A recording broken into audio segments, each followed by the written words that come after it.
તો અમદાવાદની 7th day સ્કૂલમાં શિક્ષણ કાર્ય શરૂ થયું છે। લાંબા સમય બાદ વિદ્યાર્થીઓ શાળાએ પહોંચ્યા। ઓનલાઈન કરતાં પ્રત્યક્ષ શિક્ષણ જરૂરી છે તો વિદ્યાર્થીઓએ મત આપ્યો।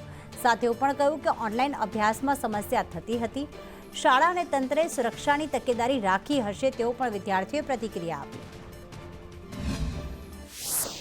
આખી સ્કૂલ અને અમે સ્ટુડન્ટ્સ ટીચર્સ બધા દુઃખમાં છીએ, પણ હવે જે થયું એને અમે તો પાર નથી કરી શકતા। બટ અમે સિક્યોરિટી ચેકઅપ્સ ને સીસીટીવી ઇન્સ્ટોલેશન બધું બહુ પ્રિકોશન્સ સાથે સ્કૂલ ચાલુ કરી છે ફરી, અને બધા સ્ટુડન્ટ્સ બહુ જ રાજી છે, બહુ જ ખુશ છે કે સ્કૂલ પાછી ઓફલાઈન ચાલુ થઈ ગઈ। કારણ કે ઓનલાઈન વખતે જે હેરાન થતી હતી, જે 10thનું બોર્ડનું ટેન્શન થતું હતું બધા સ્ટુડન્ટ્સને, એ હવે નથી રહ્યું। એનાથી અમારા દિલને એક દ્રવિત થયું છે કે હા આવું થયું છે, બટ સ્કૂલે જે સિક્યોરિટી વધારી છે એટલે અમને એક સેફટી છે કે હા ભાઈ અમે સેફ છે, એટલે અમને સ્કૂલમાં આવવાનું એક એક્સાઇટમેન્ટ છે કે બહુ ટાઈમ પછી પાછી સ્કૂલ ચાલુ થઈ છે। અને અમે 10thના સ્ટુડન્ટ્સ છે, અમારા બોર્ડ્સનું ચિંતા થાય છે, કેમ કે અમારે ઓનલાઈનમાં અમને બોર્ડ્સની ચિંતા થાય કે અમારા બોર્ડ્સમાં અમારે શું કરવાનું છે, અમારે ગાઈડન્સ ના મળે, એ ઓફલાઈન સ્કૂલ્સમાં જ મળે। એટલે અમને સારું લાગે છે કે સ્કૂલ્સ પાછી ચાલુ થઈ છે। Thank you.